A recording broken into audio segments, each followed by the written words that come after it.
Black Friday. Black Friday. Yo, man, how was your Thanksgiving, Coop? It's been beautiful. I'm home in Charlotte. Shout out to the whole QC, my whole family and friends. I'm actually here at a lifelong friend's house. Okay. My boy Hub, who pulled up on the podcast a couple months ago. I'm actually at him and his wife's home. Shout out to his wife Ashley. She's from Detroit. Nice. Their, their infant son is on the inside of the house, and obviously it's a pandemic and a quarantine. They've been kind enough to share their garage slash my man Hub's man cave Right. with me tonight to let me do the podcast. So shout out to them for letting me swing over here and do this. The Hubbard family has always been kind to the Cooper gang. And Well, shout out to the Hubbard family, man. Shout out to the Cooper family as well. Shout out to you and yours. Yeah. We welcoming everybody in the room. Right here. What up, Matt? Man, we got Matt Settle in the room right now. Shout out to Matt. What up, G? Oh, tell fam I said what up. Oh man, tell him yourself, man. He watching. Yo, happy Thanksgiving and happy Black Friday to everybody out there too. We want to start off, man. We're gonna start off with a bang. The Grammys announced their nominees, and a lot of people were upset, but at the same time, a lot of hip hop fans were rejoicing, man. Are you ready for what these Rap Album of the Year nominees look like? Because Coop, you haven't seen this. All right. Well, here are the 5 nominees for Best Rap Album at the Grammys, right? We got Black Habits by D Smoke. Y'all know D Smoke. We got Alfredo by Freddie Gibbs and the Alchemist. We got A Written Testimony from Jay Electronica. We got King's Disease by Nas. And we got The Allegory by Royce the 5'9". Now, who y'all got winning out there? I'm going to keep this on the screen for a minute. What do you think about these nominees, first of all, Coop? I haven't paid attention to the Grammys much, especially the past decade like I should. But I will say just offhand, it sounds like the best selection of rap albums of the year that I can ever think of. Because those are, they named 3 of my top 10 albums this year. Well, So you have to think that they've been listening. They've been listening to the people. It's been a different year, period, because a lot of folks have been inside. So the mainstream, we've said this in previous shows, the mainstream darlings at these labels, they ain't coming out this year. And this is kind of the year of the underdog. That's kind of why I, titled the show 2020, the year of the hip hop underdog. Because, look at these nominees, man. Everybody's complaining about the other nominees in other categories, but this is kind of what hip hop fans wanted. Outside of a Griselda offering not being there, some people in the chat are saying, let me go to the chat real quick. Veron says that Jay Electronica was fire. Sean Clegg says jokes. Well, who do you think should be nominated? Alan Williams says Nas. Jay Rich says Nas. And it looks like Nas might be winning his first Grammy because Nas has been nominated 13 times and Nas has never won a Grammy. What do you have to say about Nas's possibility of winning his first Grammy this year, Coop? You a Nas fan. He's been a bridesmaid a lot.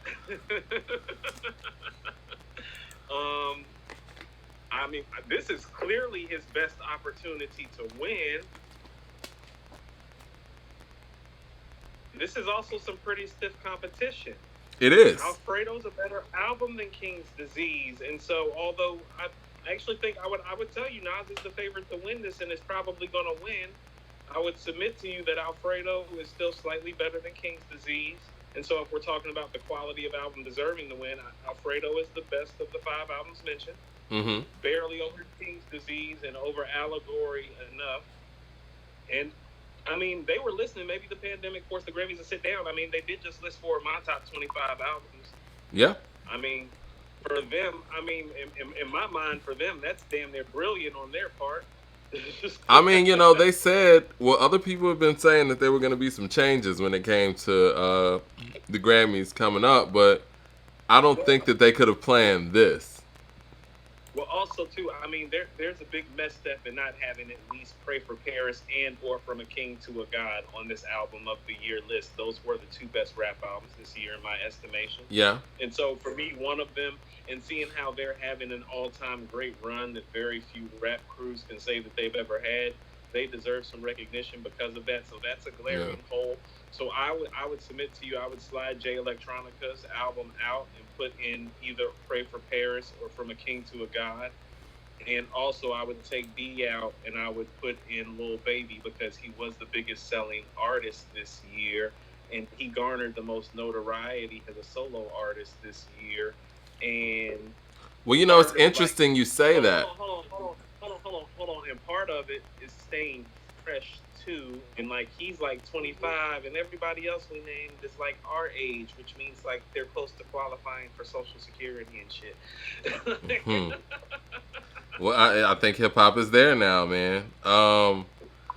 You know what I was gonna say is, but it's like also I'm saying it's like didn't they like totally ignore like the younger generation kind of like with this? yeah, yeah. I'm looking down because I'm looking for QC's post. He said something about this because, you know, like you said, Lil Baby was nominated, and he said whoever makes the decisions at the Grammys, you are all disconnected like a mother. You don't speak to our culture. Congrats to all the nominees. My turn, album of the year. Well, all right. I will say this. I was surprised It that almost makes me feel like wouldn't he have been nominated in almost any other year by them though? that's what I'm saying. This is kind of like the year of the underdog, and they understood that people really weren't. Radio spins, I guess, didn't matter as much. You know what? One of the things that, and this isn't too off course. Come up year though, like this was his come up. He's been the underdog literally up till now. Wouldn't you say? This is what I was gonna say, man. Step out into his own. This was his. This was his year. This was his year. This was Lil Baby's year. Coming out party. I don't know. No, I don't think it was his year because I think his best is still yet to come. But I think this was his coming out party. I think so too. But what I was gonna say, man, like for artists who kind of depend on radio, you know, for a lot of their buzz, I guess I would say, and even nightclubs, right? And people who are in the nightlife. This year, people were inside. This year, people weren't listening to radio as much because people weren't commuting in and out of work. You know what I'm saying? Like, so this was a different kind of years for, you know, because again, you look at those albums, there really weren't any singles. No smash singles on any of those projects, really. You think Lil Baby is like a radio artist? I think for his age bracket, I think that yeah, he is like an artist that music gets played in the nightlife. In Atlanta's a radio artist at this point. Like that's what I mean. I mean, what's so different about like him as opposed to the radio artists that are in Atlanta, except for he really like did it better and got more notoriety for it. The surprise here. I mean, I'm asking questions. Well, ask that question again. I'm sorry. Go ahead. I'm saying like is he like really like a radio artist, or is he like just an Atlanta artist that's like doing what Atlanta artists do better? Like he's working the machine better. Like is he really a radio artist? He's just working the machine and the pipeline better. I think he's on a label that depends. I don't hear about Lil Baby getting like crazy radio spins this year. I mean, like what were his spins like really, Mike? Well, I mean, I don't, you know, I'm gonna be honest. I don't listen to the radio like that, but I will say Me that. neither. That's why I would have to check. Right. I will say this though, QC is a radio label, and they really put a lot into radio, and so I would imagine based on that he was getting his radio spins. But I don't think I don't think radio's mattered a lot. It hadn't mattered in a minute in hip hop, but I think this year was the breaking point where it really didn't matter at all. And these nominees are kind of showing it. I do think Lil Baby got snubbed, though. I do think that D Smoke being there was surprising to me, and it kind of. I think that the Grammy is showing that this is what they consider hip hop. I think that they wanted to go with a list that just signified the hip hop listener. You know what I mean? I think they were trying to add some sort of. Is this white people saying that they're trying? Uh Is huh. that what this is? This is white people saying we're trying. Well, maybe it's That's what not this just is. We're them, trying. because we know the Ninth Wonder's on the committee, heavy, right? Ninth Wonder's on the committee. Um, I want to So know this Matt's same thing. opinion on this, man. Drop your opinion in this, Matt. I know that what I'm saying, you work with some of these guys. I want to know your opinion as well, and we're gonna get to the rest of the people in the chat. Yeah, But I want to hear some comments because I hear it beeping.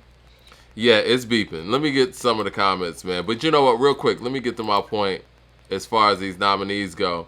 The only real surprise here for me outside of D Smoke is, you know what? I'm gonna honestly say Royce. No, the allegory is great. It is great, and Royce has been making great music for a long time now.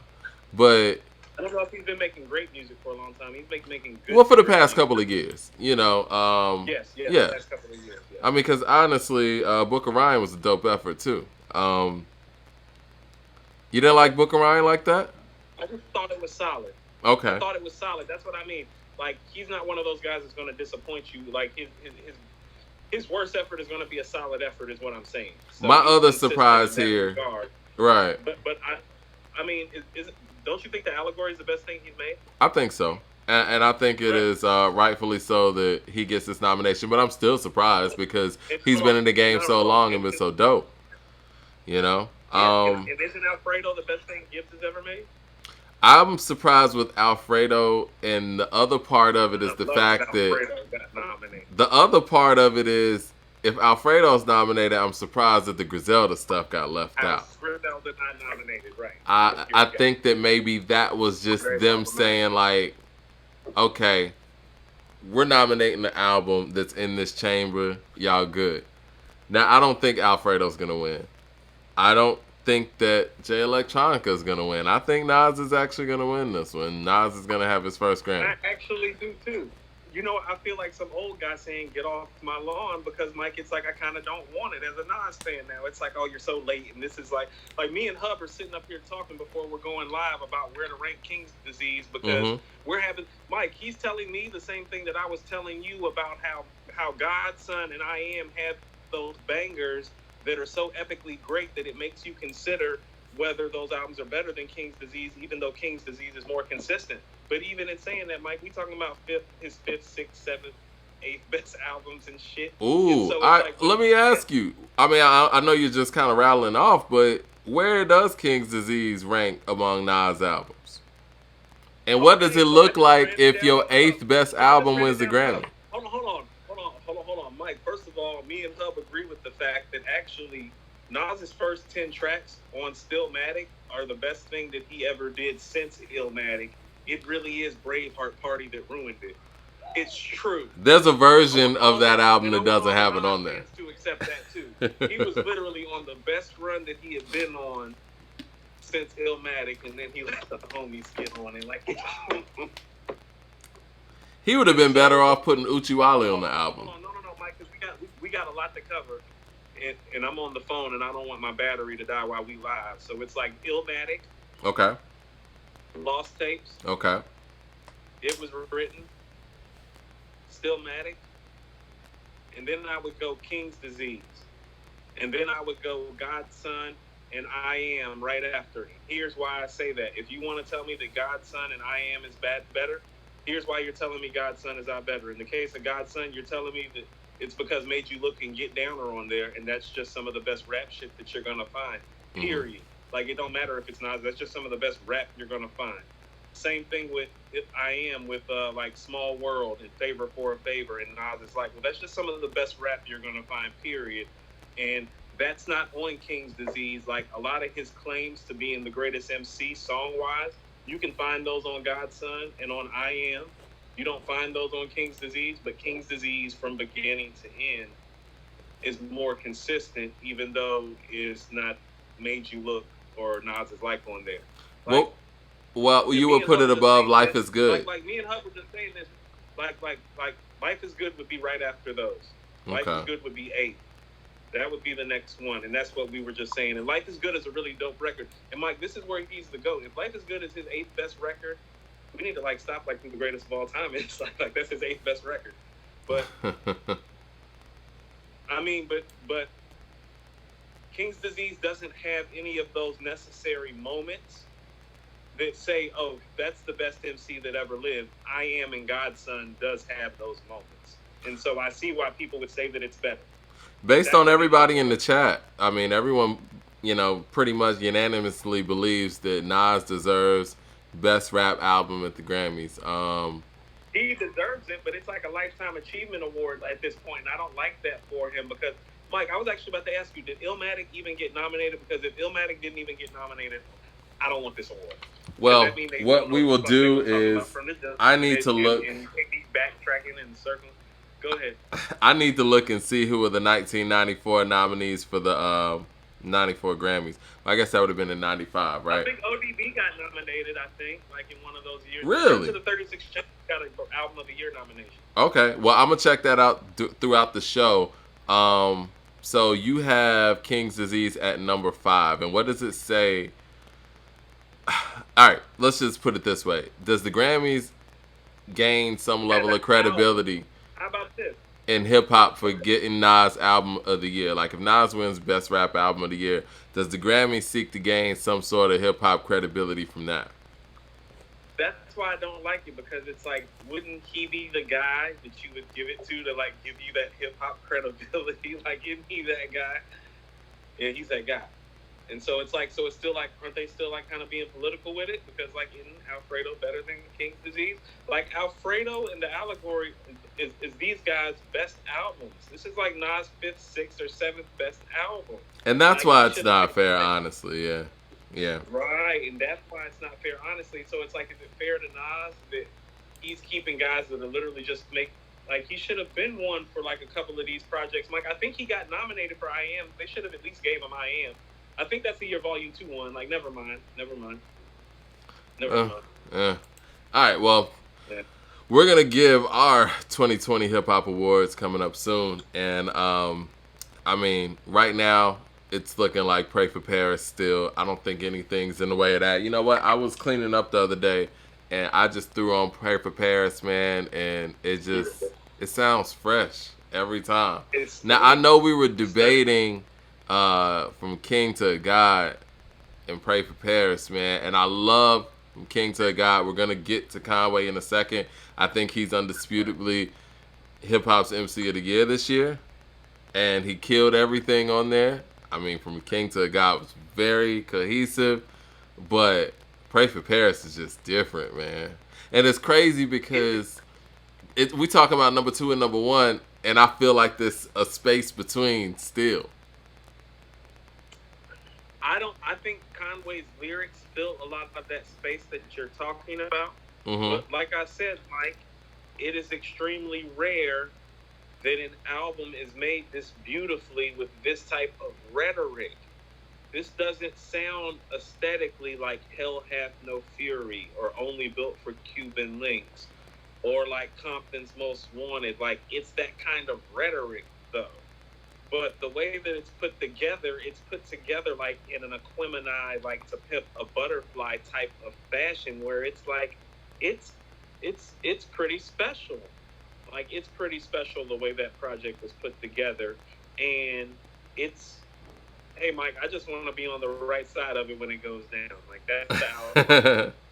Well, I'm looking at I want to be on the right side of it. Like when you're going back and we're listening to music, like, in 10 years, like, because, like, like, the reason why I'm saying that it's Album of the Year is because it's the only rap album that I heard this year. Like, I think Alfredo and Pray for Paris are going to have more staying power than any albums this year. And that includes Conway's album, only because lyrics have a tendency for people to just wane on them over time to the point where you have to get in the mood to listen to it. Well, that's the name of the game anyway, you know. When you get to that high level, like, you know, like Mike, I don't want to hear It Was Written all the time, like, because it's so intense, like, lyrically and intricate, and it's like, even like, Mike, even as a fan, keeping up with his ass rhyming sometime, it's like, try to rhyme with him on Take It in Blood, Mike, like, at 39 years old, like, riding in your car and shit, like, with your kid, like, no, like, sometimes the shit just ain't as fun when it comes to the lyrics. So Pray for Paris and Alfredo to me are going to have the type of staying power where you're going to listen to it in 10 years and be like, man. Jacoby says that Tina Snow deserves it. I guess he's talking about MC of the Year. Tina Snow, aka Megan Thee Stallion. Megan Thee Stallion's had an incredible year. She dropped Sugar and dropped her debut album, Good News. We talked about that last week. I still think that she didn't really tell us a lot about herself in that record, but the year that Conway is having is special, man. I know we were talking about this earlier offline. Like, talk about Conway's year right now. Like, I mean, he dropped 3 albums, right? 3 projects. And then the features, man. Like, we could do a top 10 of Conway's features alone. Right. Yeah. Hey, Mike, real quick. He was talking about Meg being MC of the Year and stuff. First of all, hey, Armani's doing pop-up shops up in here in Charlotte this weekend up on North Tryon for her line. Griselda be hustling. Man. They are, man. I love it. I ain't gonna drop my man's location, but we ain't too far from where she did her pop-up shop today and where she's doing it tomorrow. Okay. yeah. Griselda be hustling. Yeah, man. So to keep the Griselda thing going. You're right, Mike. I mean, so he did FUBU on the Allegory. Mm-hmm. There's a War Paint on Benny's album. There's George Bondo on Pray for Paris. There's what he just did on Juicy J's album, which I'm pretty sure we're gonna get to. Oh yeah. And he was just on Static Select's album, which I'm pretty sure we're about to get to. So I just ripped off 5 off the top of my head. Speaking of Armani, he laced Armani's joint. I mean, he's everywhere going bananas. He was on Gibbs. He's on Alfredo. Yeah, he's on Alfredo. Actually, Mike, when you go through the top 20 albums this year, Conway's on a lot of them. Yeah, he is. And he's doing his thing, too. And Mike, with the exception of Benny's verse on George Bondo, yeah, he has the best verse on all of them. That he stepped on this year. And that's why I was telling you that Benny's verse on George Bondo was up for verse of the year, because I was listening to Conway's verse on George Bondo, and it's when he was done rapping, I was like, Benny's gonna have to do verse of the year shit to top that, and he did. Yeah. And it's the only time Conway's been topped all year. The only time. He's rapped better than everybody all year on every song, on every project. Every verse. What did you think about that Static Selector off top, man? Because, I mean, I was impressed by... I mean, you can't not be impressed by the lineup itself. But, yeah, I was impressed by everything I heard in there. Static's hella consistent anyway. Static is consistent. Mm-hmm. I like Method Man on there, man. I actually listened to it dropping my brother off at the airport, headed back to Nashville, and on the way to Hub's house where I am now. Me and Hub finished it up at his crib in here while we was catching up and stuff. We have the same sentiments that you did. The first 8 tracks are brilliant and make you think that it's an album of the year consideration. The next 8 tracks are more touch and go and a drop off. And so once again, we're gonna have to, Mike, when I get back to the A, I'm gonna have to sit down and rework this list about the Future and Uzi Vert album and about the Static Select album, because I think both of them deserve a top 20-ish conversation. I think so too. And so, yeah. And so, I mean, to be honest with you, you want to know what, Mike? I may have to take about a week and just go listen to everything. Yeah. Just to parse it out. I'd say my top 8 to 9 albums are pretty solid in my mind, but I probably need to go listen to My Turn versus Burden of Proof versus Ignatius. Yeah.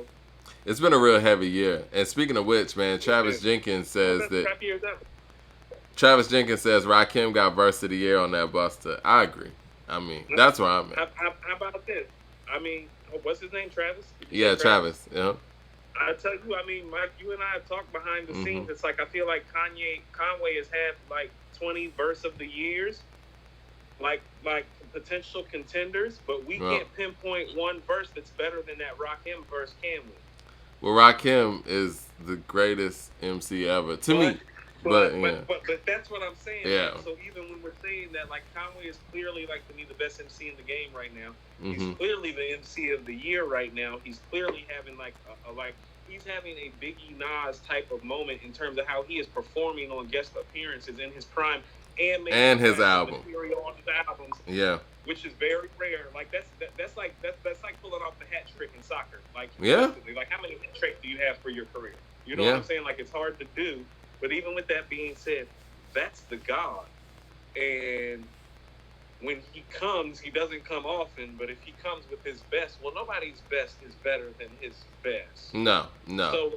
So when he comes with above average Rakim, yes.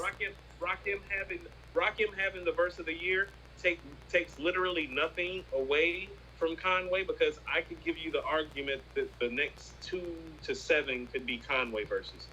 Well, you know what? I just looked up this Grammy rap nominations for 95. I haven't found 94, but I think this list is interesting. It was Tupac, Me Against the World, Naughty by Nature, Poverty is Paradise, Oh Dirty Bastard. Yeah, it did. I remember that bullshit.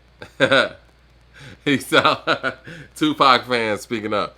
Skilo, I Wish, and then you had Bone Thugs and Harmony, East 99, and you had Old Dirty Bastards, Return to 36 Chambers. So, yeah, out of those, Poverty is Paradise one. Mike, what was the best album name of those that got named? You want my honest opinion? Don't you tell me that you think that Return to the 36 Chambers is better than Me Against the World. I actually think the East 1999 is better. Is the best album in there. I do. Now, if someone disagrees with me, I have no problem with that. But I ain't gonna lie, Bone had everything on lock in 95, man. Tupac had a great year too, but too deep in with you to hang up on me right now. But you know what? I'm gonna be honest, man. Outside of the singles, I'm not a huge Me Against the World fan. I know. I'm not. I'm more of an All Eyes on Me fan. I mean, no, All Eyes on Me is clearly like a superior album. Like the production is like leaps and bounds better than Me Against the World. But that's a special guy. It is. Like speaking poetically in a special way on that album. Like that album is very, very poetic. I agree. And like I said, I love the high points. I love the Shed So Many Tears. So Many Tears. Yes, So Many Tears. Dear Mama's one of the greatest hip hop songs ever made. Yeah. Mike, that's what I'm saying. Mike, I love Temptations. He made arguably, like Mike, we were talking today, like I was giving you my cream argument about the best rap song ever. Like Dear Mama is one of those songs that's in that conversation. That's Dear Mama is. There's no greatest rap song of all time in the conversation on All Eyes on Me as great as All Eyes on Me is. That's true. I mean, you rarely have those special moments. You think California Love? Maybe California Love. I don't think so. I'm gonna be honest. I'm not a huge California Love fan. Yeah, but I will say this: Dear Mama's a top 5 hip hop song. Period. I think Mom Playing Tricks on Me.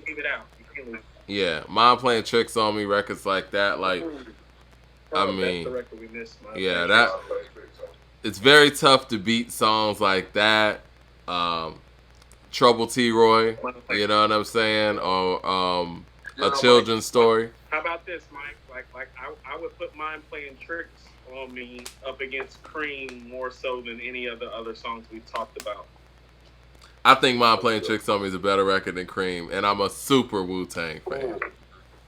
You know how I feel about Faith and Wu-Tang. I'm going to have to sit on that. I'm going to have to play those records back to back for a couple times. I mean, that third verse on there by Faith, I mean, I know. I already know. I mean, you know, Faith wrote Bushwick's verse too. Yeah. But I know Bushwick's verse gets all the attention, but that third verse that's is... still Faith. That's what I'm saying. That's still Faith. I know, but I'm just saying, even with that, I think that third verse is one of the best hip-hop records. I mean, best hip-hop verses ever. That verse is all over the place emotionally. You know what I'm saying? Like, and the video depicted it perfectly. It's beautiful. It's riveting. It's crazy, man. You know, not to get too far off topic, but Faith's music does things that not many other hip-hop artists' music does. Like, never seen a man cry till I seen that man die. Like, no one makes music like that. No, him and Pop. I don't even think Pac can make that record. I never seen a No, man cry till I Pac, seen no, him. no, no. Like what I'm saying is that Yeah, like Pac's the only guy that even has the capability to make those like records that Face makes. it's chilling, Like Pac's man. only Pac's the only guy that knows like how to touch that like piece of your soul like that is what I'm saying. Like it's Pac and Face for me. Like that's what I'm saying. Like some guys come close to it, like a Beanie Siegel. Yeah, Or he got it too. yeah, No, Siegel. yeah, he got it. Siegel got that gift. Siegel He got that it. shit too. Like Feeling in the air is like, different. I was about to say, Mike, I was actually about to tell you, one of the few rap songs that's ever made me cry is actually Look at Me Now off the Becoming, because I can relate to it on such a personal level, and you can tell that he's telling you the truth. Mike. Yeah, yeah. It's different when you can tell that they telling you the truth. I think that, man, as great of a, how do we Ghost say did it? that too. Oh yeah, Ghost does that. All I Got Is You. Of course, Ghost Oh, is a great Mike, storyteller and Mike, all that. we was in Boulevard Homes in the projects on West Boulevard when that record came out. I'm talking about grown ass men like dope boys, killers, like crying and shit, calling their mama, going to their crib to call their mama and shit It's behind the real. record. Like, and I'm not bullshit. Yeah, yeah. Like, It's like very few guys can do that. Like niggas stopped selling for the night, Mike, and was just like I need to talk to my mama. yeah.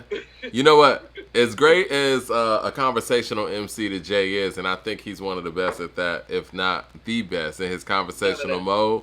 It's like Siegel, man. He did something different, man. Like, and Jay knew that. Like when they would get on records, and even when it was Jay, him and Face, when they got in that zone, he couldn't really match what Face and Siegel were doing on that level. And he's more talented with the words than them, but emotionally it was just different. Mike. So Nas can't do that either. So No. I I mean, mean, Nas can make you think, and Nas can like make you like stand in awe, but he can't make you feel that shit that like Pac and Face and Siegel. I think he runs feel. through the words too quickly. DMX, Mike, DMX, that's the guy I was thinking of. That's the other guy. X. Yeah. X. It's a style. Yeah. I think that I honestly Style put Pac, Face, Ice Cube, Chuck D, even DMX, like stylistically they do something different. They're not about the lyrical acrobats, they're about making you feel what they're saying. Oh, Mike, me and my cuz Alex was in the car the other day, and Good Cop, Bad Cop off Death Certificate came on. And even she, and this is my younger cuz, I mean, she's still in her 30s. This young cuz, she was like, that's my shit. Turn that shit up, cuz. Like, yeah, man. Cube was something different, man. You're feeling that shit when he's talking, because it's like he's telling you the truth. But you know what Face had too, man, where he was kind of like, and again, never seen a man cry till I seen a man die. It was like, he was walking around like he was almost like the Grim Reaper or something when he had the top hat. The whole album. No, Mike, the Diary. Mike, yeah, the man. Diary, like the whole album. The whole album. And not to be extreme, I don't think there's anybody. I don't think there's anybody in hip hop that could make that record. Period. I don't think that record? No. Nobody. Just like how I say about Busta Rhymes' voice. MCs who ever lived, Mike. Yeah, of He's course. one of the 10 greatest MCs who ever lived. So guys come with special capabilities when you're in that category. So like there are other guys that do other things that you can't do. Like Mike, nobody can write Dear Mama. Nobody can do some of the things that Busta does with his voice. But that's what I'm saying. No. Like Mike. Ain't nobody about to do no verbal intercourse alive at the barbecue anytime soon, because they haven't yet. Like, some guys got special abilities and they do special shit that like you can't touch. Like Rakim's gonna come along every 5 years and say some shit, quite frankly, is gonna be more impactful than anybody else is gonna say all year, and he's not even making albums. Well, I don't think anybody, in my opinion, when you special, you special. I don't think anybody writes like Rakim. I think Rakim's writing technique is very unique in a sense where he leads you to the next line with the previous line. It all connects, and it's not even on some connotation. That's a rhythmic connotation because of the musicality of it. He's taught that everything has to transition and flow smoothly, so he looks at it as a form of instrumentation in regards to his voice and the words being parsed. That's why he's very careful about the words that he chooses. It's not that it just has to rhyme, it's that it has to seem a certain way so that it's musical. He comes from a jazz and singing background, and he himself used to play, or probably still can play. Yeah, he plays the And so, saxophone. Yeah.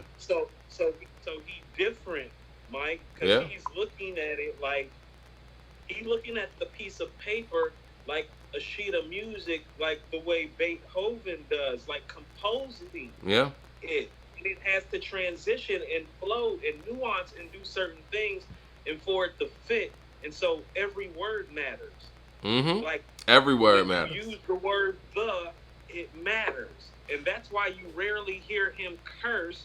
Is because it's rare that he needs to use any of those words to make the impact of what the message is felt, because it's also a musicality that's coming with it. Yeah, Travis And says Nas is that. the only guy that's even close to that, and he doesn't have that like Rakim has that. And Nas is the only guy that's close to that. Travis says that he writes like a jazz player. Yes, that's true. You know what, Mickey? I mean, that's what I was saying. Yeah. Mickey Fax writes in that way too, man. And shout out to Mickey Fax. So he just dropped his. I'm talking about. Hold on, that's what I mean when I said Beethoven. It's like, yeah, you can write in that way. A lot of us write in that way, Mike. Like I think like that, and I still write to this day. I'm working on poetry. I write in that way. I'm talking about the execution of the seamlessness of it, of the sound of it with your voice, coupled with the words, and it sounding a certain way too. And not everybody. Him. Well, yeah. Shout out to Mickey Fax. He dropped his album this week. It's brilliant too. So I'm gonna send you some of the stuff. But yeah, he just dropped a freestyle for us. Go ahead. I've already picked it up. I just gotta listen to it when we get done. That's what I'm gonna listen to. Yeah. Shout out to him, man. But yeah, man, I think lyrics are definitely what 2020 has been about, because again, people can't really go out and I guess just jam the beats either in public settings. So the music has kind of been directed towards a situation where people are at home creating it and people are at home consuming it. And I think that, back to those nominees, if that's who the Grammys nominating, then imagine all the stuff that's really out there. Because they usually just take the most mainstream thing possible. If that's what's mainstream in 2020, hip-hop has had a really good year on a core level. You know what I mean? And Conway has really become MC of the Year in a very dense 2020, a dense year for hip hop. A very dense year for hip hop. Yeah. So I was thinking to myself, so when is an MC that talks the way Conway talks ever been considered the best MC in the game? Because I feel like it's always been a close no cigar type of thing. And I thought to myself today when we were talking about going through this, I think you and me pretty much decided after we heard him on Static Select and Juicy J, it's like, okay, this guy's bananas. It doesn't matter. Yeah. I just want to say that you track on. Killer? No, yeah. I just pulled. No, Mike has it up. Killer? Yeah. Like, when he got into it and he didn't like hiccup on it, I was like, damn, this isn't as good as Biggie on Notorious Thugs, but something comparable to. You feel me? Right. In terms of, it's like, that's a New York dude on somebody else's whole swag and vibe, and you don't know that he's really from New York right now. And I mean that he's really gotten special kind of way. And I brought up Biggie because I'm about to say, I've always thought Conway was great, and he's been great the last 3, 4, 5 years. Mm-hmm. But much like Biggie after Ready to Die, it's like he's gotten exceedingly great the past year and a half, it seems, when he was already great. It's like Big on Ready to Die. He's already in discussion for Best MC in the game, and then it's like you hear him. I told you, Mike, that Get Money remix, Frank White, the Desperado. I was like, what the fuck? I was like, we got a problem if he's going to be rapping like that. He was getting better and better verse by verse. Everybody. Yeah, he was getting better and better. And from the moment Ready to Die, it seems like closed. It seemed like everything that you heard from Big was epically great until he passed. And Conway's having something like that, not as great, because I don't think he's Big, not what I'm saying. But I I'm know what you saying mean. he's on that type of tear that Nas and Big have been on, where it's like for like a year or two, it's just like no, everything's bananas. I think that Like in previous everything. years, though, And we it's have. like he's making a point, Mike. He's making a point. I'm telling you, he's making a point because he's ahead and he knows that nobody like him has ever sat in that position as an MC. And the closest guy I think would probably be Cool G Rap.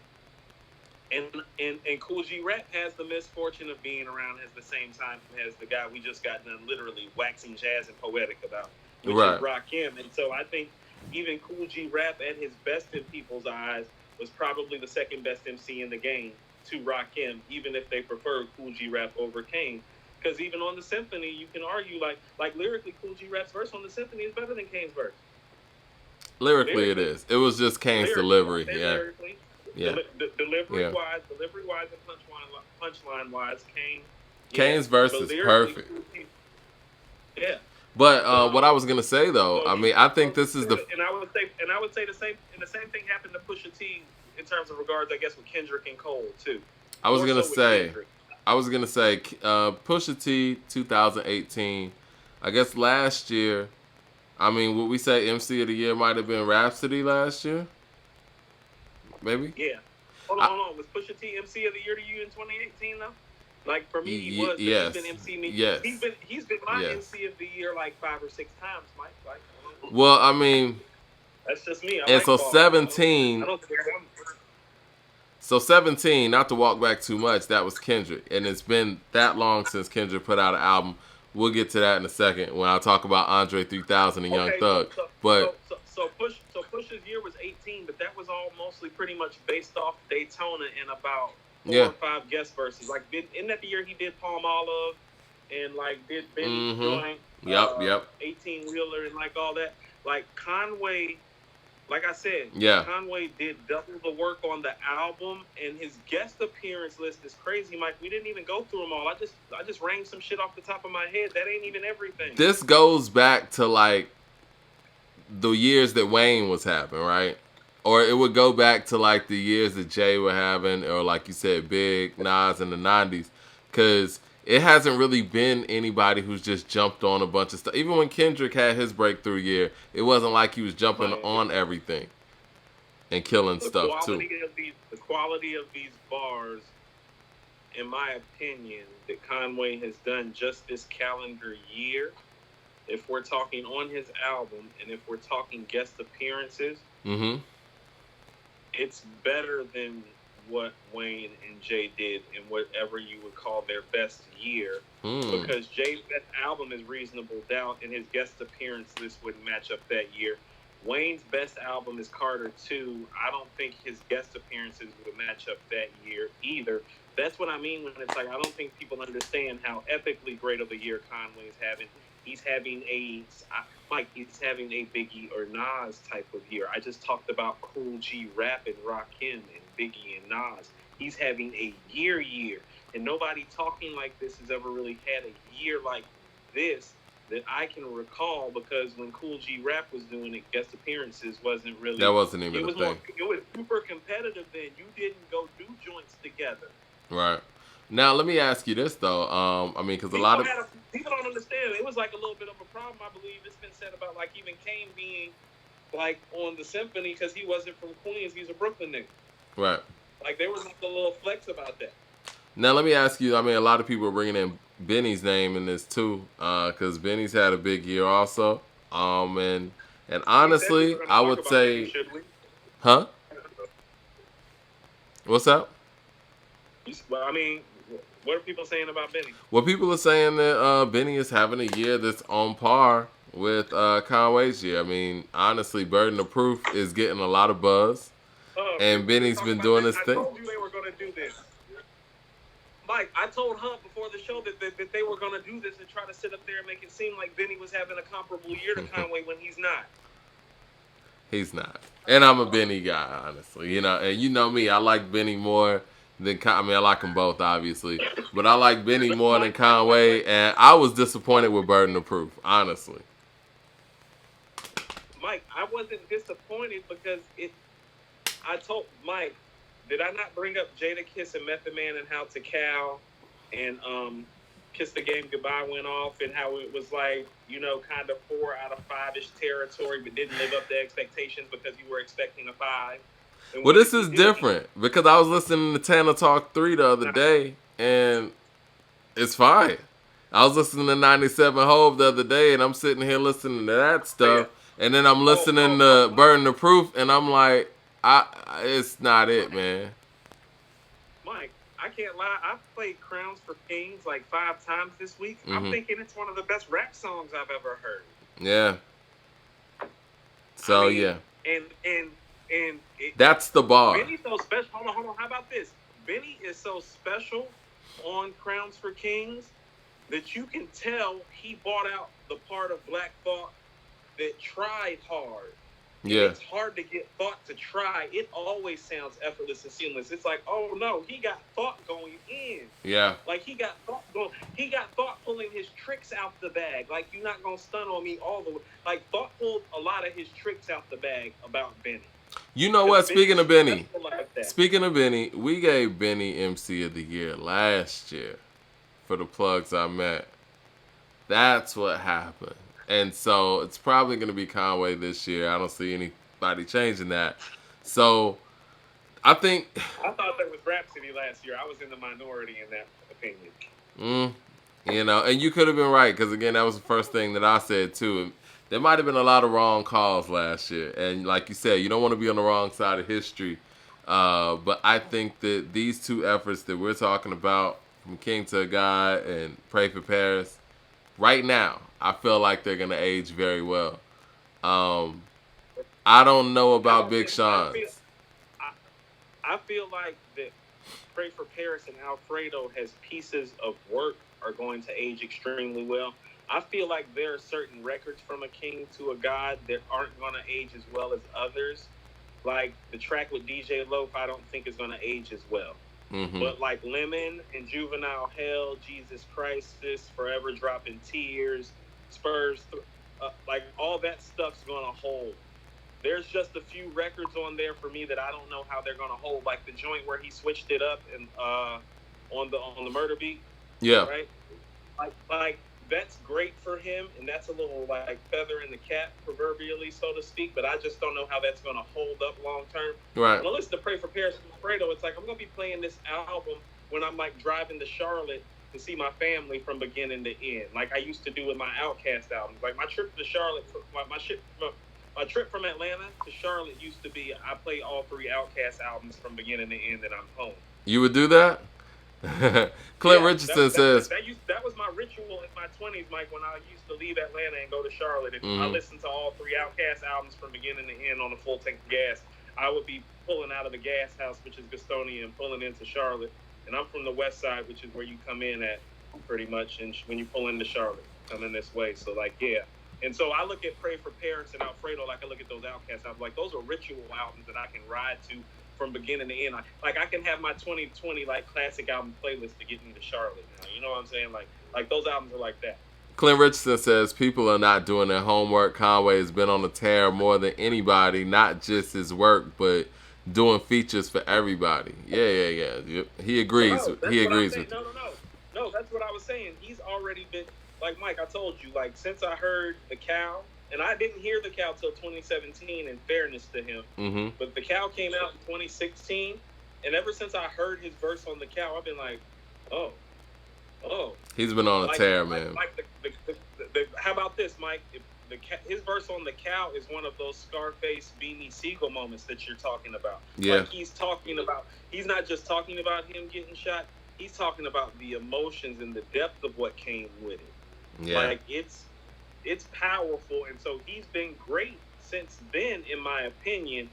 He's been on some other shit lately, Mike. He's been all-time great lately, is what I'm saying. So I'm not trying to say he ain't been on a tear. It's like, no, he's been great for a minute. Mike, I just bought up Biggie and Nas type of tear. Yeah. Those ain't regular tears. Yeah.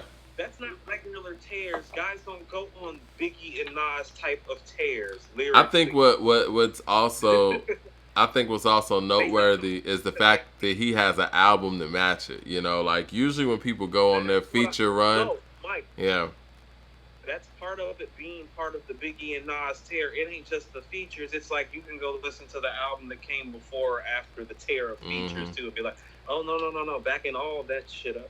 I mean, a lot of people are talking about how Griselda's putting out records like No Limit, man, but it's like the quality of them too.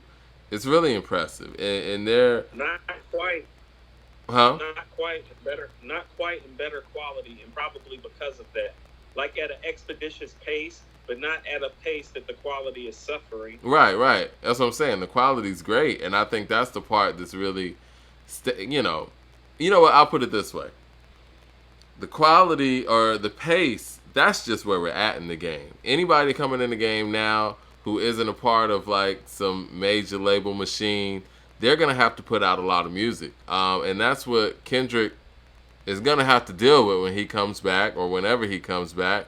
That the pace is what it is, and at this point, you wait 4 years to put out a record, it's gonna have to sound like you waited 4 years to put out this record too. Because are people playing anything from Damn anymore? Is Damn still getting a lot of burn with you? No, unless I want to hear Feel or Element, not really. I'm going to share some of my earlier in the week thoughts with you, actually, Mike, and I'm glad that you circled around and brought this back up. When I listened to From a King to a God earlier this week, I thought to myself for a minute, and listen to me, Kendrick is in kind of a very much like a Tiger Woods type of situation where, where you won a lot of majors and you were better than everybody else and the competition wasn't as great. But if you look up and look around you right now, you got some serious competition and it's about to be a real serious haul to win these majors. Now, in fairness to Tiger, he's all-time great. So even though he's older and on a fuse back, somehow with that field, and most of that field in golf exists right now because of his greatness and his workout regimen. Like, he faded those 20 guys last year and picked up his 15th major, and that was probably the greatest feat of his career. And so whatever Kendrick does next, if it's great, much like Tiger Woods, it's probably going to be the greatest feat of his career, even if the album is not as great as To Pimp a Butterfly or Good Kid, Mad City, just because of the level of competition. Like last year, Tiger beat about 20 guys that could have won a major and should have. Well, you know what? I kind of look at it differently, right? I look at it in a sense where... I'm giving you my perspective. Yeah, no.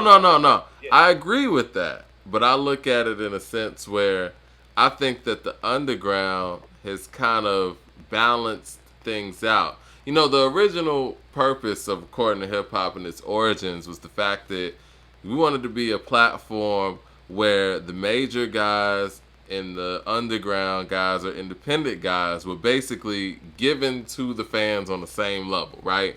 Nobody was, pushed way more than the other. You know, we're giving you a balanced hip hop, and all the hip hop fans could actually kind of talk about it. I think we're here now, and I think when Kendrick came in, for the people who were on that mainstream level, he was dominant. But, you know, the dogs down here didn't get that same platform. Now you're coming back in a situation where you do have these spitters that are on people's radar now. Well, not even that, Mike. I mean, here was what I was about to say. It's like, so since the last time Damn has come out, I want you to listen to this. Like, think about this. Mm-hmm. Nas has dropped 2 albums since Damn came That's crazy. Nas. That's crazy. Like he is the most notorious of the notorious delayed album. Like, of all the great MCs, you already know when they say his shit gonna drop. I'll see you next year. I'll see you next year. Well, Nas ain't as bad as, some. I'll see you next year after you phase through those other 2 albums that you wrote and recorded and threw away, and then like made the album that you gonna like give us. And so like, and all I'm saying is that Black Thought's released 3 projects since Damn came out. Yep. So these are arguably, I mean, in my estimation, and like I said, those are 2 of the 3 greatest lyricists who ever lived, who are dropping heat currently. Yeah. You put Conway in there, Killer Mike in there, because here's the thing: if it wasn't for Conway's epic tear, we would be talking about Killer Mike, because Killer Mike been killing shit this year on the mic too. And you still got Benny. So, And you still got Benny and what he's doing. You I'm still about got to say, Freddie Gibbs and what you he's got doing. Benny. Yeah. Hold on. You got Benny Gibbs sounding better than he ever sounded. Styles and Kiss sound fresh, Mike. Royce just made the best album of his career. It's like, and Mike, and that ain't, and we still And ain't on the talking about other my favorite end, guy, and we still ain't talking about my favorite guy post Nas's prime, which is Pusha. What if Pusha come back with some heat too? Like, for me, the only competition Kendrick has ever had these past 10 years legitimately has been Pusha, and the only time I heard them on record together, I thought it was a draw. well, I don't think that. Well, I don't think Kendrick's going to collaborate with anybody. I think he's really, man. I think he's really competing. I don't want to say competing with himself, but as far as like how he's not putting out this stuff, I think that in his mind he needs to top what he did previously. I think the stuff I'm gonna just keep it real. I think the stuff he's creating right now just isn't good enough, and they're not putting it out. I'm not gonna submit to that. Totally, I don't think an artist but at his age is just sitting out. But what I will tell you is that I told you, Mike, if he makes an album that's comparable to Damn again, his legacy could take a hit because the competition level is succinctly different. It is. Even from Drop Damn. Yeah. It's like it ain't just Pusha no more. I'm looking around and like, no, there's a whole bunch of dudes rhyming they ass off right now, and he's gonna have to go get it a little bit to a degree. But it's like I said, it's like, you know, I'm just a guy that watches all types of sports. I mean, I'm wearing a fucking soccer jacket right now. Uh-huh. Like, you know, I was about to make a tennis analogy. He like Mike, you know what I mean? Like Roger Federer with it, where it's like, no. Like, you still deserve like a certain respect, like because of like who you are. But it's like nigga, like you need to go win Wimbledon though. Like on some real shit, it's like he's in his prime. Like hold on. But since you are who you are, nigga, go win Wimbledon. I mean, yeah. That's really all we ask. We ask him to go do what he's really been doing for but his see, career, cool. And it's like as long as he does that, I think he'll be fine. But Conway, it's like, man. But see, Coop, this is the thing. This ain't like Andre 3000. Andre never really wanted this. You know what I'm saying? Like, Andre's never going out there saying that he's the best, he's this and that. Kendrick goes out there and tells you he's the king of rap, he's this and that, and he's not out here earning it. No, that's fair. He's not. That's fair. Like, if you that guy like that during your active years, what's going on, man? What's up with the pin game? If you really want to know the truth, I never heard Rakim call himself the best MC. Yeah. I only heard Nas call himself the best MC at the end of Memory Lane off Illmatic, which was like, actually he was correct when he was saying that. And talking about the most dangerous MC? Yeah, the most dangerous MC is like, that's all. Well, that's a sample, but yeah, I mean, he didn't even say that. He was like, no, he was like, me number one, and you know where me from. Yeah. Like, that's the only time he's even talked about it. I mean, so it's like, you know, like, the last time, how about this? The last time somebody was like as bold as Kendrick about saying they were number one was KRS. Well, I would say Jay. And Jay went out there and worked for it, though. You know what I mean? Like, he was out there. You know, and Mike, what I'm saying, and you know what? When Wayne was talking that stuff, he was working too. He was number one from the point that Nostradamus got released until Ether. Well, listen, man, we're trying to talk objectively, man. Like, it's hard to talk objectively with Nas and Prince fans, man. We got to give Jay, man. Jay, he worked for his. I am objective. I just said Alfredo should win Grammy of the. Should win album of the year, and Nas don't have no fucking Grammys. How much more objective can I be? That's just being totally honest, man. But I mean, you know, I feel you. You don't want to see one of your favorite artists win their only Grammy for one of their weaker efforts. Hold on. What you call her, Hub? What, the chick from the soaps? What, Susan Lucci, like, yeah, they trying to Susan Lucci Nas, like, just give him like the Lifetime Achievement Award shit. It's like, well, Snoop doesn't have one either. Snoop doesn't have one either, and he's been nominated a bunch of times. Hold on, Snoop don't have no Grammys? Nah, he doesn't. Does he have any Dr. Dre affiliated Grammys because of No. so much Dre shit? Mm-mm. How is that? No. I He's the refuse to Susan believe. Lucci of the Grammys. That's that Illuminati. Yeah, Next. yeah, yeah. But yeah, so now as far as with Kendrick not putting in work, he's gonna have to come back with a whole different approach. You're not the king. You're not. And No, that whole notion of no. everybody with hold on, let me finish real quick. You know when they ask people who are OGs in the game, what people in hip hop are you feeling right now? Everybody said Cole and Kendrick. That narrative is over. People are gonna say other names now. You're right. That's not. It happens fast. No, it happens fast. Mm-hmm. It happens when you don't No, put in work. You but you heard you heard hold Young on, but Thug Mike, when he had. Mike, Go ahead. Go ahead. We what if might. he makes a beat? Hold on. Like, how about this? Is B a different Common, or is it just Common doing what Common does in a great fashion? All I'm telling you is that Kendrick is great enough that he really just needs to go out and do what he does in a great fashion. He's special and great like that. He's one of those special guys like that. We haven't heard him in an album form do it in 3 years. Yeah. But he does deserve some sort of leniency. He is one of those special guys. So I don't think he needs to go rework anything. I think he needs to be great at what he does, because I think some of these guys hurt themselves at not being great at what they do. I think that to take it back to the '90s real quick, I think Method Man, and we talked about Method Man, his quotables, and how dominant he was. Let's just say '94, right? Yeah. He killed that Static Selector record too. But I feel like that gap between Takara coming out in '94 and not coming out again until '98, that hurt Method Man. Method Man needed an album in 1996. He needed that.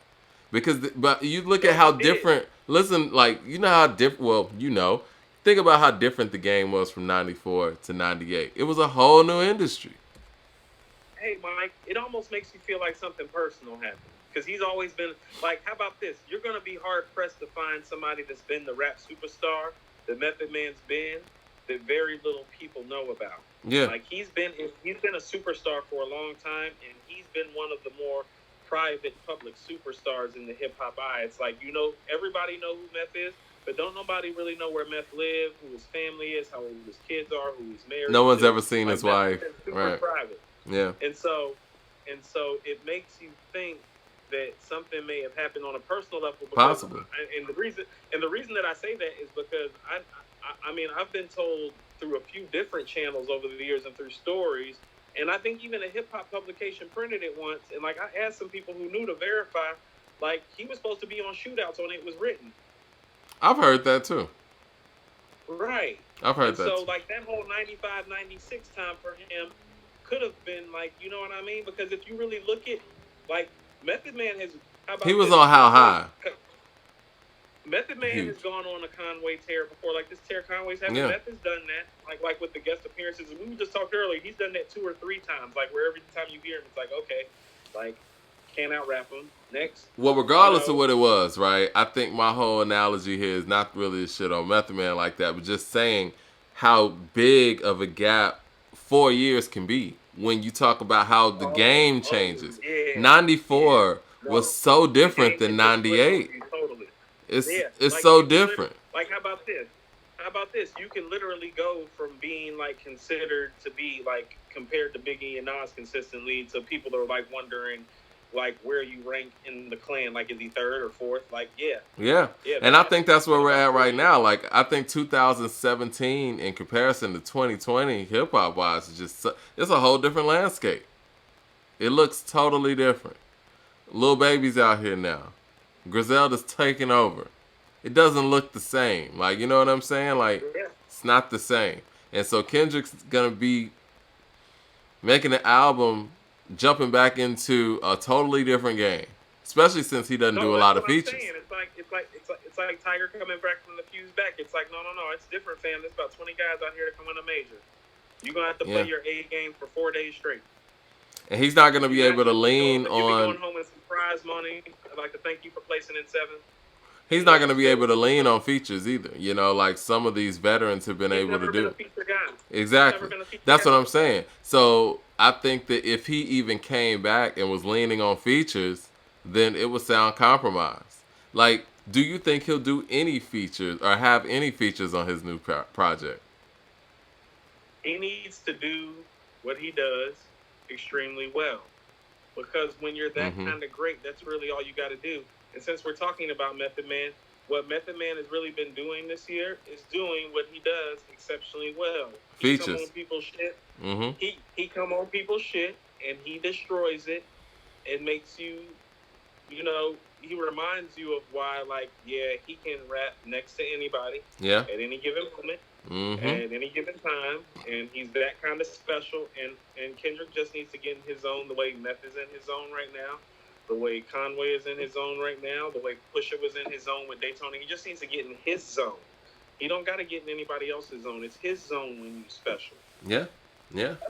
That's why I told you, like that's why I told you the thing that I really like about King's Disease is like I don't even think that's Nas's zone. I think he's really just involved himself into that great of an artist that he can create a consistent quality product from beginning to end if he has the time, the focus, and actually the mindset to do it. There is no Made You Look Nas or Life on there. Mm-mm. Like those days are done. Nobody ever rapped like that before him. Nobody's rapped like that since him. Don't expect him to rap like that again. But you know what? I think this is a good 14 year. or 15 like really dope songs. I think it's a good year for him to come out anyway. I think it was perfect timing on his part.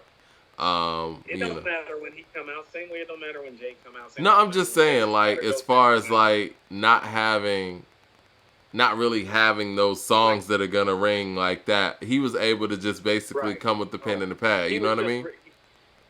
You think maybe he got more notoriety in this? Yeah. Older MCs than maybe in other years. Yeah. And like I don't know.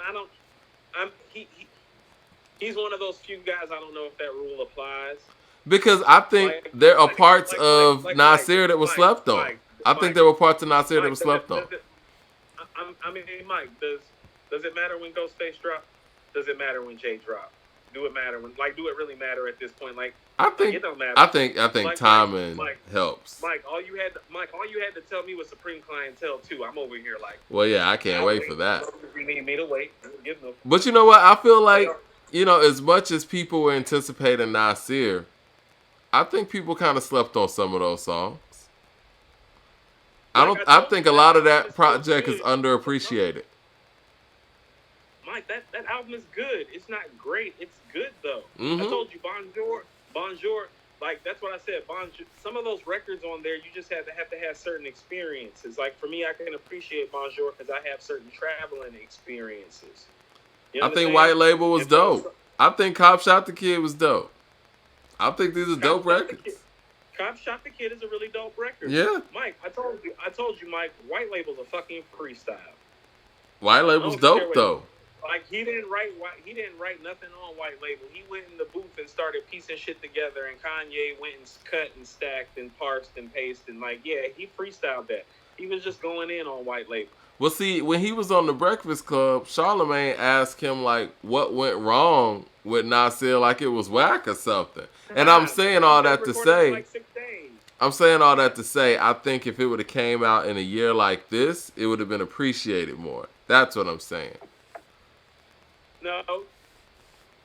When you give an artist like Nas 7 days to put out a project, he's just the type of artist that the best you're going to get is good. And I don't think it was... if they would have took a month even, it probably would have been great. But since they just took 7 days, it was just good. But he's that talented that he can just get with somebody like Conway and give you something good in 7 days, though. All right, so we got Conway as hip-hop's MC of the year. Everyone thinks that Nas is going to win his first Grammy for King's Disease with the rap album of the year. And the last thing I do want to talk about before we get up out of here, man, I don't know if you saw that Young Thug interview. And Benny was there, too. So it was T.I. Well, was this at Ross's house? Was this the thing at Ross's house? No. This was T.I.'s podcast. This is T.I.'s podcast. So this was on Expeditiously. And he had Benny and he had Young Thug in there.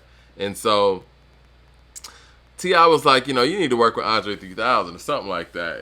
And Young Thug was like, I don't know how none of his verses go. I don't know any of his stuff. And he was like, and then T.I. tried to correct him, like, well, you know, you worked with Elton John. And he was like, what Young Thug said? He said, well, the difference between them two, and he tried to fix his words right. He was like, Elton John kisses your ass while Andre 3000 wants you to kiss his ass. Did he say that? Yeah, he said that. And then T.I. was like, those words yeah, live verbatim? Yeah. T.I. was like looking in shock, like, what are you saying right now? And then he went further. He was like, you know, I guess one of his people tried to connect him, and he said he tried to call him for, you know what I'm saying, a feature, whatever. He said he sent him to his secretary. He was like, nigga, this thug. He was like, you know what I'm saying, like, put that nigga on the phone type shit. And he was and he was like, man, you know, don't. So hold on. Go ahead. So Thug might feel a certain type of way about all of that, but how many times have I brought up this special shit, Mike? And like how certain guys are like really, really special. He might be the most special of all the special guys, and he's of all the special guys is the one that's probably most aware of how special he is. Well, you know what? Good luck. Hold on. Good luck getting that nigga from on the phone if you not DF. Like, what was anybody like? All I'm saying is like the nigga mad, nigga surprised. It's like good luck getting 3 stacks on the phone if you not DF. Like, don't we know that shit already? But see, don't we know that already? No, Mike, you from the A. I was raised in the A. We living in the A.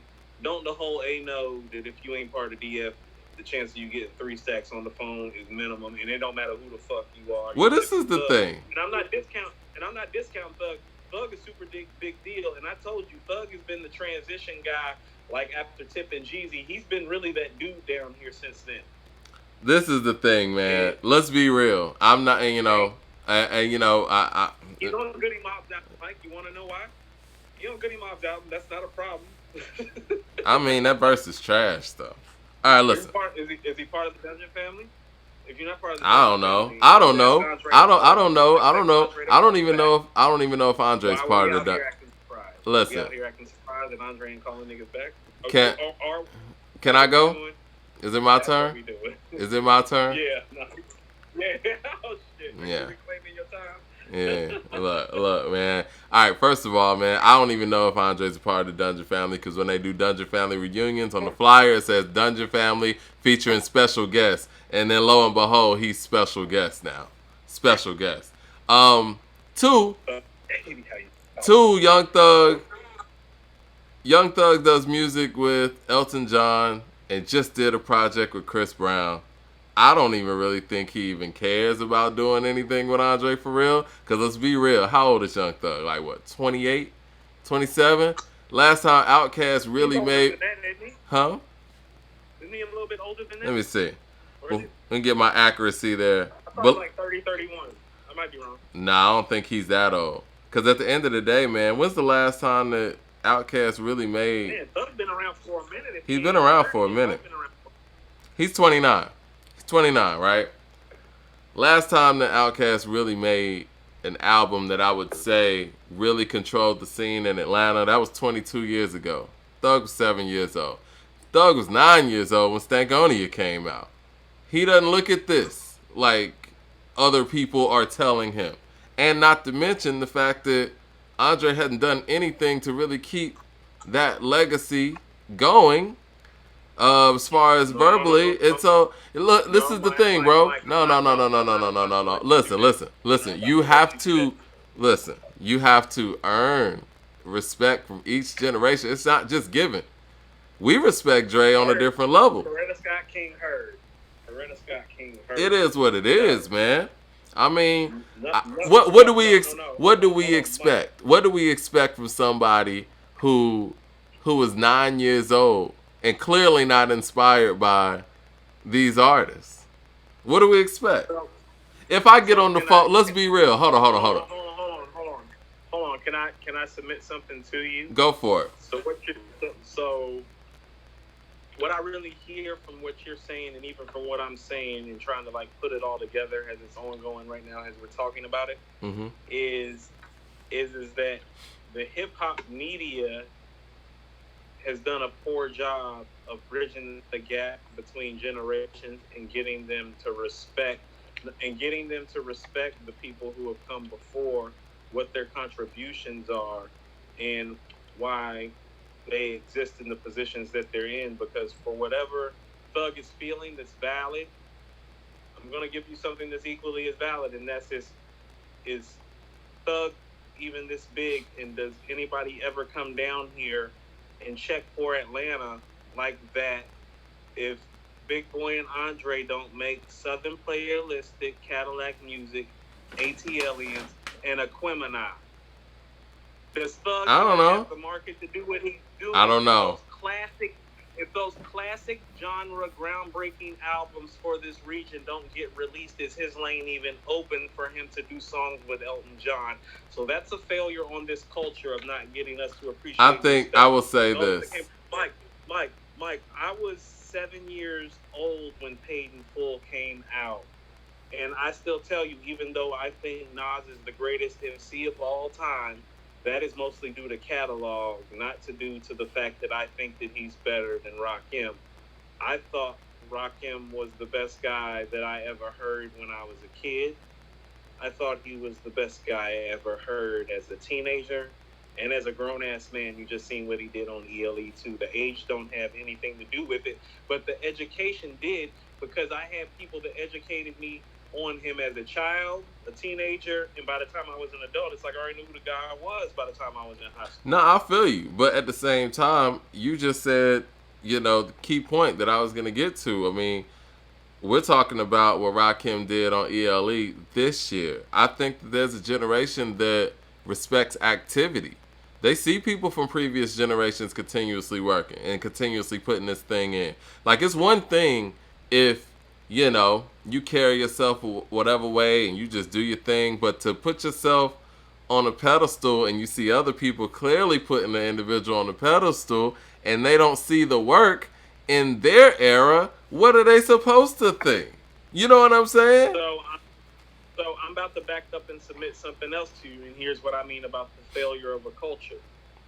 There are a lot of classic, legendary, Hall of Fame Black R&B bands that really only released 3 or 4 albums and have been revered and toured and been successes for generations, when really they only released 3 or 4 albums.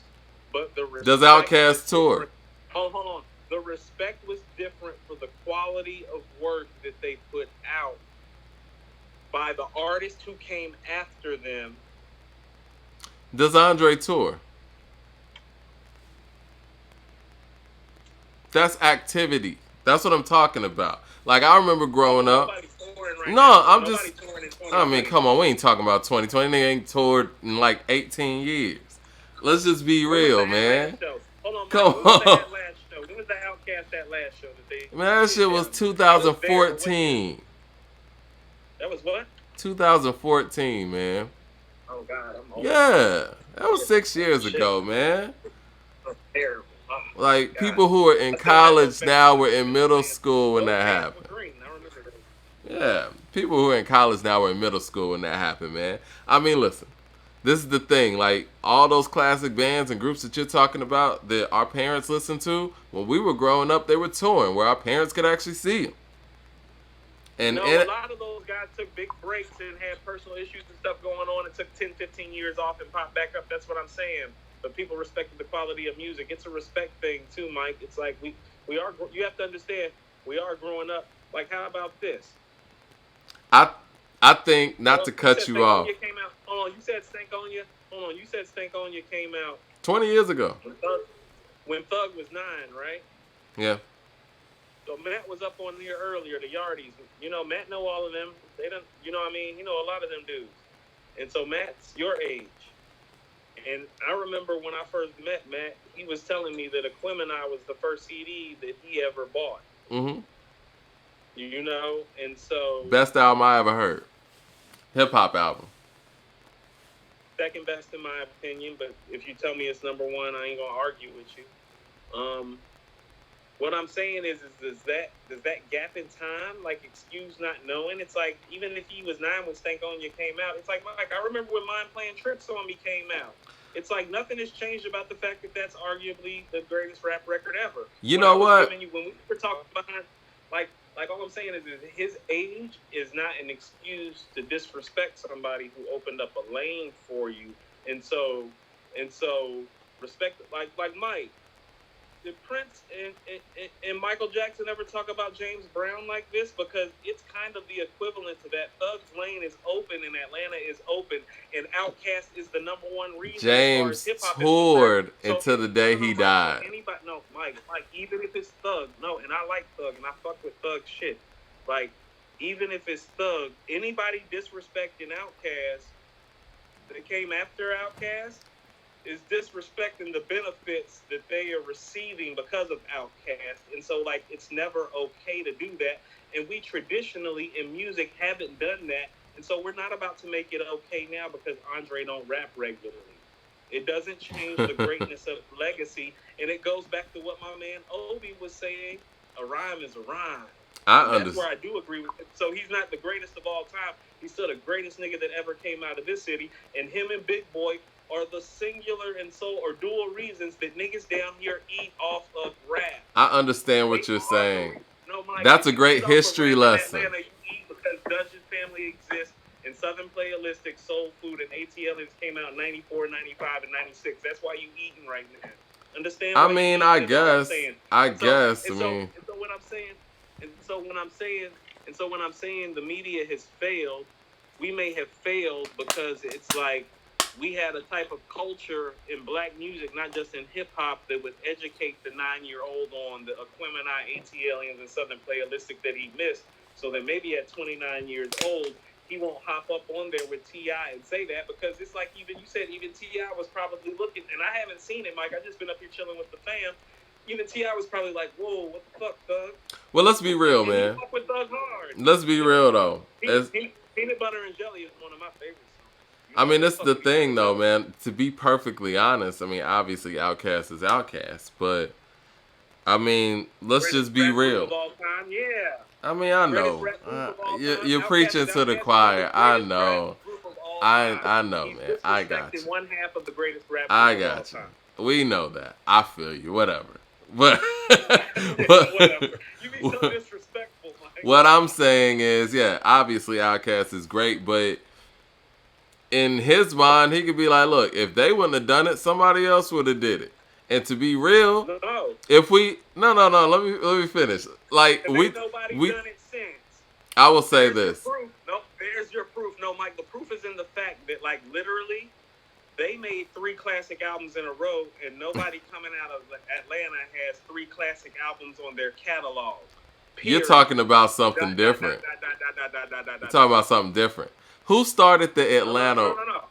No. Listen to me. Who started this run that Atlanta is on? Sonically, like, what's going? I would say, I'm gonna be honest. Lil Jon. I'm gonna say Lil Jon. Exactly. So Lil Jon is responsible. I agree. I was gonna say that. So how could you? Yeah.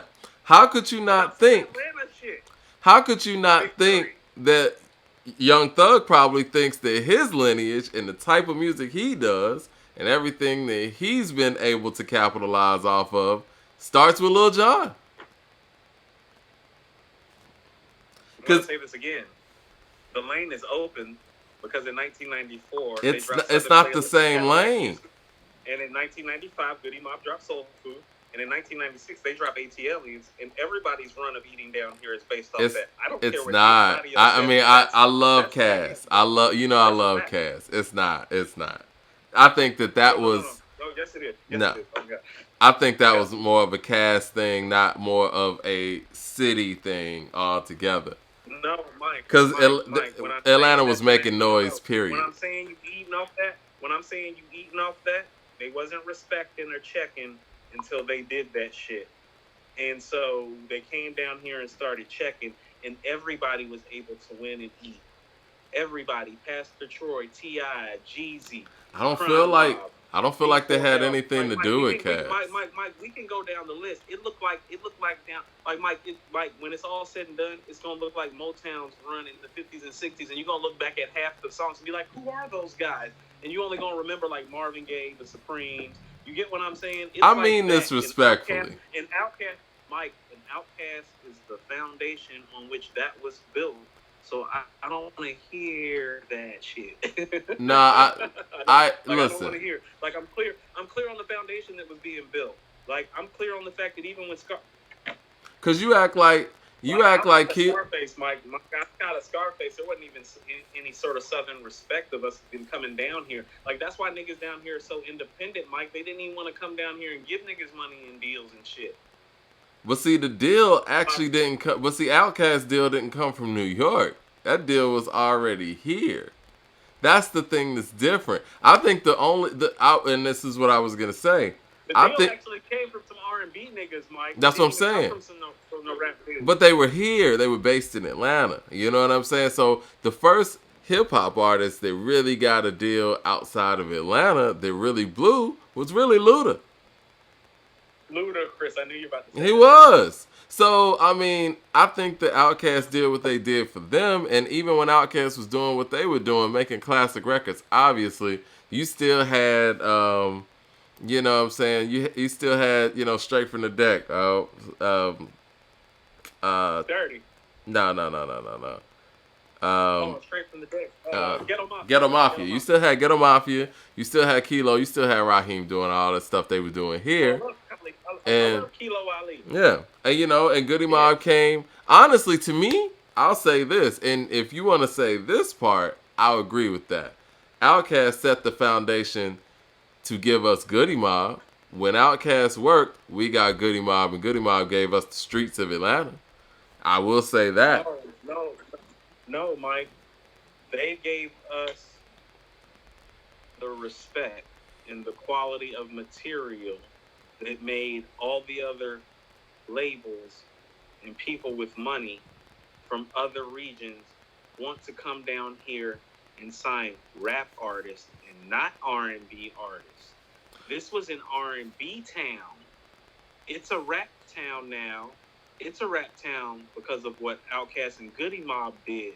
So who would you say are the rap acts that got signed off of the back of the style that Outkast came with? Because they weren't signing lyricists. They weren't signed. You said it yourself. Stylistically, they are a one of one. And that's why they're the greatest rap group ever. No, stylistically, they're a one of one. I don't think people were trying to sign Atlanta acts trying to find the next Outkast. That's not what it was. No, it's not like that. This is what I mean about the run. And this is what I mean about them. And how about this? If anything, Thug is a big beneficiary of Stankonia because that's Outkast's crossover coming out party, per se. And what I'm trying to express to you is that because they made albums that were great and that garnered attention in the hip-hop realm on a level that rivaled what was being made on the East Coast and on the West Coast at the time, is that it brought an influx of people down here to check for it over a course of time, and that began a siphoning of things that began to explode. This is Black Hollywood. This is the new Motown. The foundation of that is Outkast, and it's the quality of the material that they created.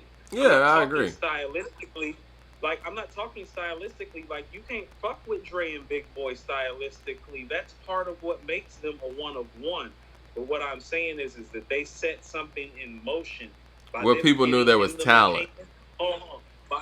Listen, by them getting in the machine and progressively becoming successful in the machine and making quality classic material in the machine, Atlanta could not be denied on a quality of music level, on an industry level. You couldn't deny us anymore. It was undeniable. And that starts with Outkast. And so everybody that comes after, Well, I'll say this, and I understand what you're saying. And quite frankly, since we're talking about it, nobody's done it well since. Well, I do think that. Not. I'm sorry, has well. Like Tip would be the closest. I don't know. He's, Easy for in my opinion, Outkast kind of stands alone with that quality level. But all I'm saying is the fact that, that's what I'm saying, Mike. It was at such a level that it took a one-of-one group like them, and it took years and almost a decade to lead in the momentum that you're seeing. That's why they're so important. They literally had to make classic after classic and tour and go coast to coast and garner the respect to the point that the floodgates were open by the time Lil Jon and T.I. and Bone Crusher, Killer Mike, Young Blood, like when all of them are coming in, that is the work of Outkast and the Dungeon family. I think it's unfortunate. Nobody else. I think that it's unfortunate. I think it's unfortunate that Outkast or half of major level, Mike. Hold on. I think it's unfortunate that half of Outkast hasn't furthered that legacy and be active, whether it be tours. And I say this because I feel like Outkast has a kind of quality catalog that every generation could appreciate. And unfortunately, there's just a generation or generations that just aren't aware of any of their core music because their singles were so big, and all they know is "Hey Y'all," and they don't know Outkast in the way that other people know them, and that's due to inactivity. I think they could have been the Beatles of hip hop. I think they could have been the Rolling Stones of hip hop if they were continuously out there active doing these shows. I mean, I really do. Even if it was like one or two a year or something like that. But back to Thug though. Thug just did an album with Chris Brown, so I don't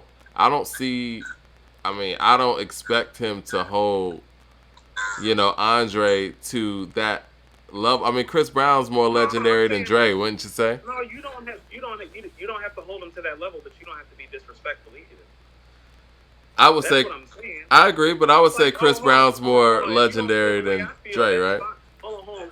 If you don't feel the way that I feel, like, that's fine, but you don't have to disrespect him to the point that T.I. is shot, and that's your man. I think he got disrespected by the fact that he got sent to the secretary, and and usually. No, but that's what I'm trying to hold on, Mike. But Mike, that's what I'm trying to say. No. Outkast is that special, and it's like you might have your special a little misappropriated. I was just trying to say it in a nice way. Like you might have your level of special misappropriated. It's like you're not in argument to be the greatest MC of all time. They are the greatest rap group of all time, and a lot of people's eyes that's not from Atlanta. And for us inside of Atlanta, it's not a question for those. I mean, pretty much for us inside of the South, unless like you were from certain regions where it's like that's just your team, like Houston with Ghetto Boys, Memphis with 3-6. Like Outkast, the greatest rap group down here of all time to everybody, right, Mike? Yeah. But I agree. Yeah, but this is the thing. So it's like no. So what I'm saying is he might be upset, but he might be misappropriating his space. Like you're talking to one of the greatest MCs of all time. You're talking to one half of the greatest rap group of all time. He might not return your call, but he might return Jay-Z's call. So don't misappropriate yourself and get your feelings hurt and then get emotional about it. But at the end of the day, that's what I feel like is going on. It's like is Thug that big? You know what I'm asking you, and I'm asking you because I don't totally know. Is Thug that big that he should be upset about this? Because it's like I feel like he's somewhere in the middle to maybe. No, I think he has a claim here. Because you're talking to a legend. Oh, listen. Let me go. You said Beatles, right? So listen. So he would be John Lennon, right? You said Beatles, so he would be John Lennon. So you're talking to rap John Lennon and go. Well, he does music with the real life Elton John. I don't think Dre's more legendary than Elton John. He just did a whole project with Chris Brown. I think Chris Brown's more legendary than Dre. So, I mean, yeah, he does have a claim. No, he's not. He is. No, he's not. As an individual, he is. Hold on. Chris Brown is not considered in the echelon of singers that Andre is considered to be in the echelon of MCs. No, he is not. I think as an overall individual star and the work that he put in. Hold on. Is Chris Brown and Stevie Wonder, Prince, and Michael Jackson's class? Because if so, this is not a conversation because Dre's in that type of class of MCs. Is he? Because he's in Rakim and Black Thought's class. in He's terms of not. the type of MC that he is. Yes, He's he not. is, and you know it. He's not. I don't believe we're doomed. He's not. Yes, he is. He's not. Mike, Outkast is one of the greatest groups ever, but him as an individual, no, I can't do it. I can't do it. Yes, he is. Mike, How? Mike, Why? Mike, he is every. Mike, he's not the greatest MC of all time, but the caliber of MC that he is in, like the weight class. Oh, he's in the heavyweight division with Jay and Nas Is he? and Ghost, He's and not. Scarface and Rakim and yes, he is. He's in that class. He's been in that Mike. He's been in that class since ATLiens went off. That was 96. He's not, man. He's been in that class since 96. He doesn't have a single class. song with Yes, he 3 is. verses, Yes, he man. He doesn't have a No, single song. Mike, he's in that weight class. He's Mike. not, man. He Mike, can't be. Mike, there are people that are arguing with us about whether he's the greatest MC of all time, and we have to repeatedly tell them no because he hasn't created a solo rap album. That means he's in the conversation. The fact that we even have to argue that with people. He hasn't created a solo rap song. He hasn't created a solo rap song. Hold on, Mike. Mike, can I ask you something? You really don't agree with that? The fact that he's in the conversation without a solo rap album doesn't lend any credence to how great he is in the MC and the weight class that he's in? No? It doesn't hold no weight with you? It doesn't. It's hype. Why, bro? Because you know what? This wasn't happening in his prime.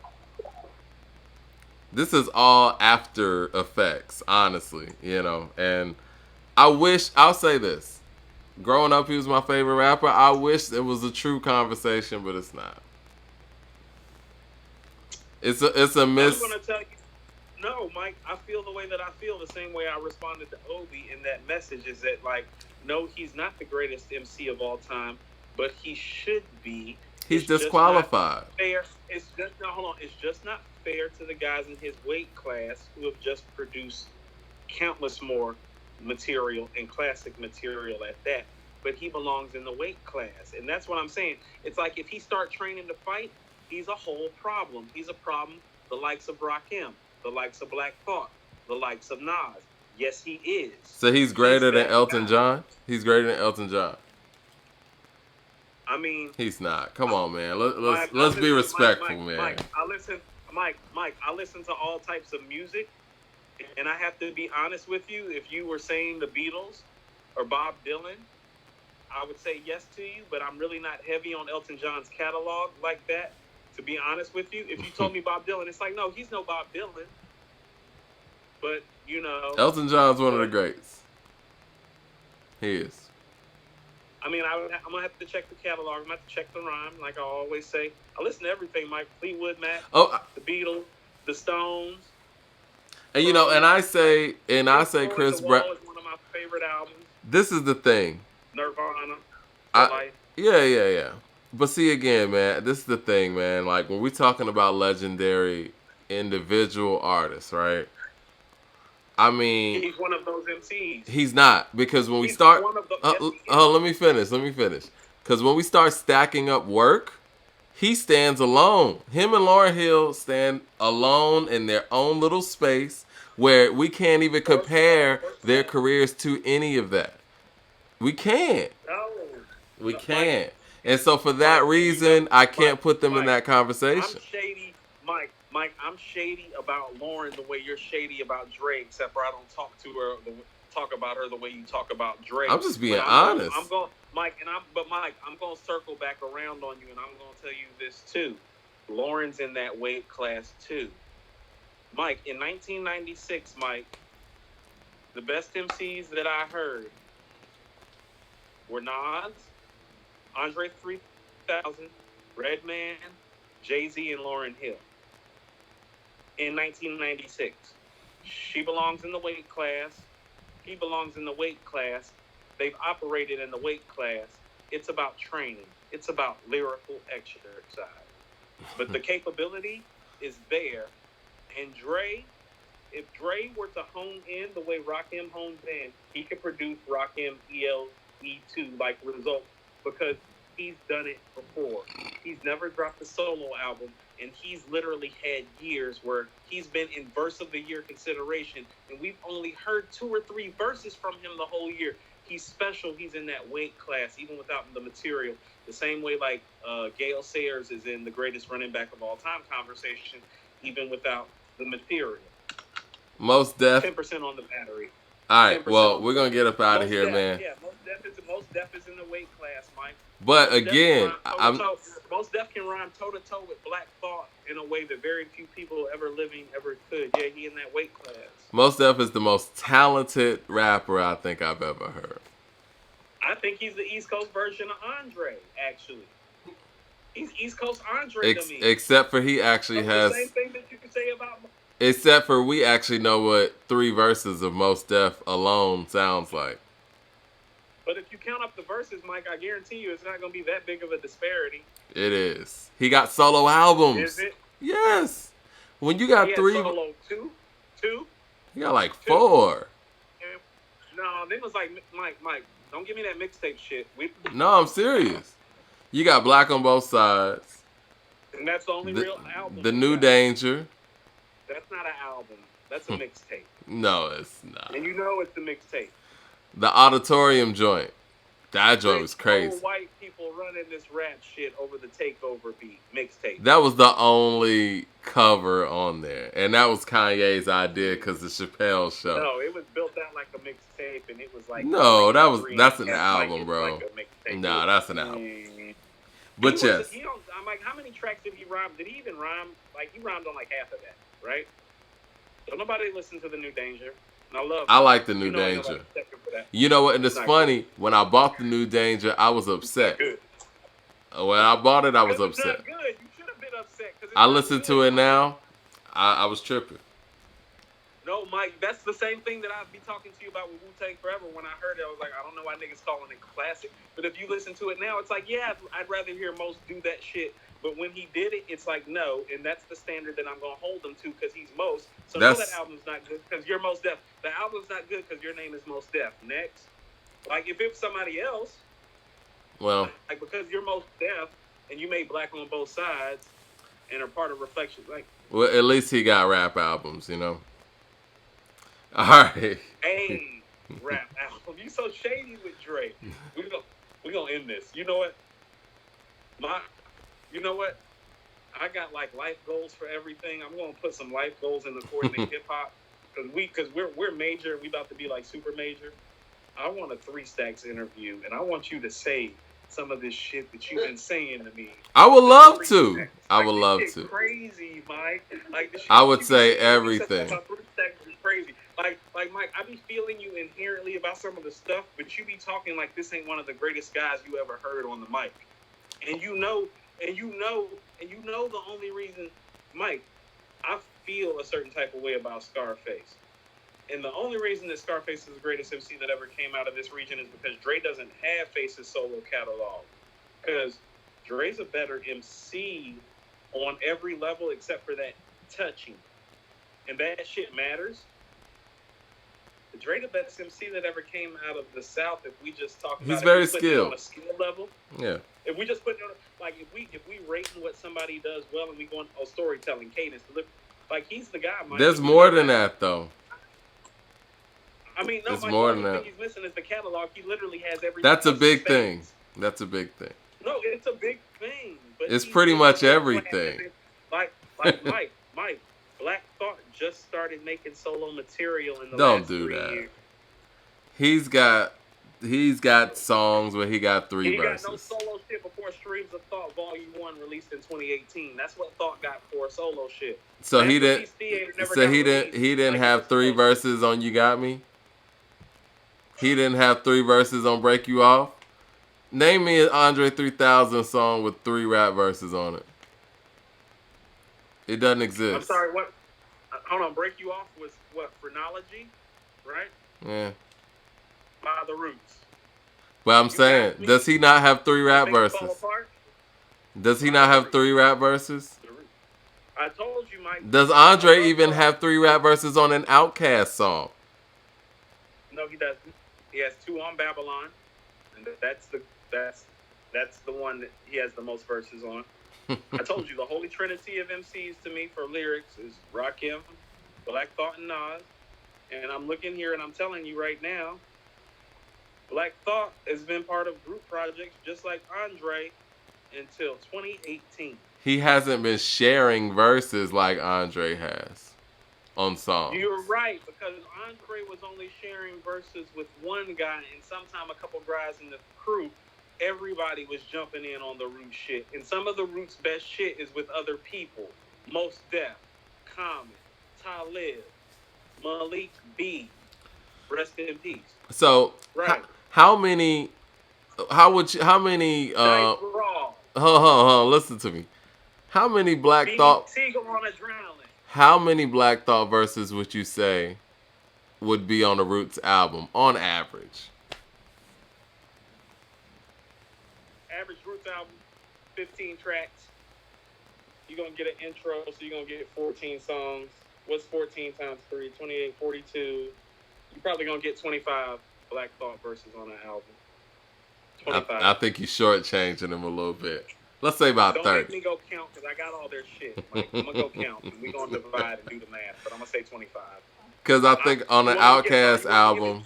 No, because Thought does a lot of two-verse songs, too, where he just goes for 224s instead of 316s. Outkast album, you're going to get about 14 Andre verses, I would say. So. Hey, Mike. Put Outkast, first 4 albums. You pick